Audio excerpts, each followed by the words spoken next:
இனிய தமிழ் வணக்கம். வெல்க தமிழ். குலோத்துங்க சோழன் அவையில் கம்பர் அவை புலவராக இருந்தார். சோழ நாட்டில் சிலம்பி என்ற தாசி பெண் கம்பர் தன்னை பற்றி பாட வேண்டும் என்று விரும்பினாள். கம்பரை அணுகி தன்னை பற்றி புகழ்ந்து பாட பணித்தாள் சிலம்பி. கம்பரோ அதற்கு இணையாக 1000 பொன் அந்த சிலம்பியிடம் கேட்டார்.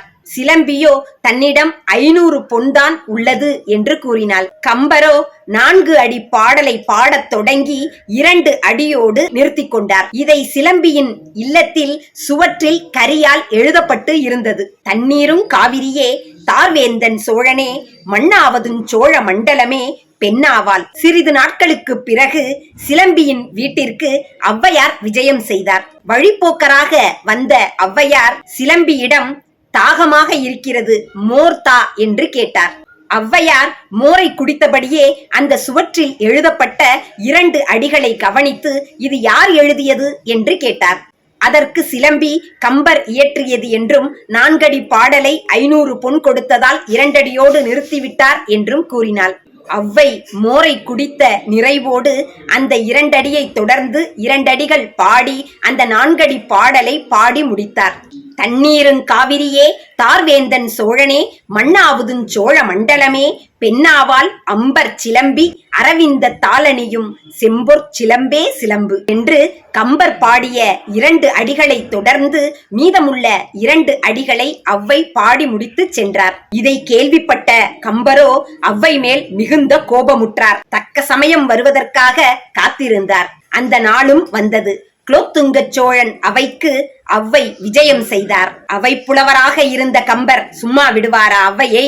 கம்பர் தன் கையில் ஒரு பொருளை மறைத்து வைத்துக் கொண்டு ஔவையிடம் சென்று தன் கையில் என்ன உள்ளது என்று கேட்டார். நான் என்ன மந்திரவாதியா, உன் கையில் என்ன உள்ளது என்று கூறுவதற்கு என்று கூறினார். அதற்கு கம்பரோ ஔவையிடம் இது ஒரு விடுகவி, முடிந்தால் விடையளி என்று கூற, 1 காலடி 4 இலை பந்தலடி என்றார்.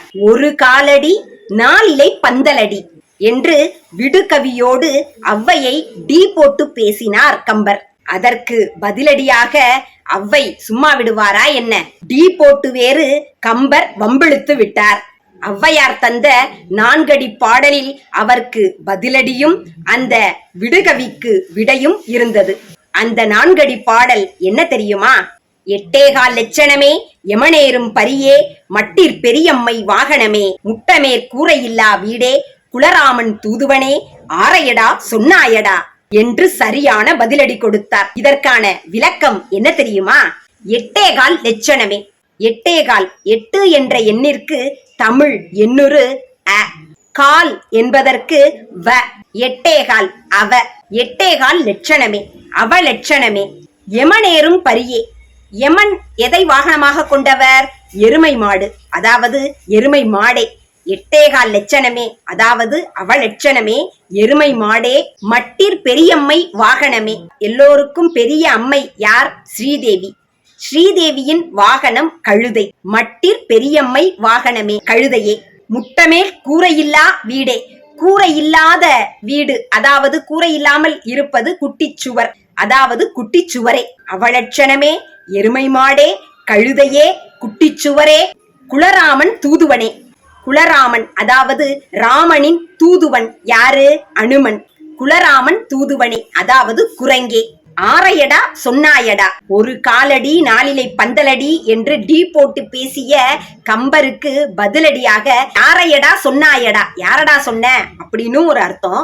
ஆரையடா அதாவது ஆரை கீரை, ஆரை கீரையைத்தான் சொன்னாயடா. ஒரு தண்டு, அந்த தண்டின் மேல் 4 இலைகளை கொண்டது ஆரைக்கீரை. ஆரைக்கீரையைத்தான் 1 காலடி 4 இலை பந்தலடி என்று ஆரைக்கீரையைத்தான் அவர் கைக்குள் வைத்துக் கொண்டு கம்பர் வினவினார். அதற்கு விடை கூறும் விதமாக அருமையான இந்த 4 அடி பாடலை இயற்றி உடனடியாக பதிலடி கொடுத்தவர் ஔவையார். தன்னை ஏளனமாக பேசிய கம்பருக்கும் பதிலடி, அவர் கேட்ட விடுகவிக்கும் பதில். அவலட்சணமே, எருமை மாடே, கழுதையே, குட்டிச்சுவரே, குரங்கே, ஆரை கீரையை சொன்னாயடா.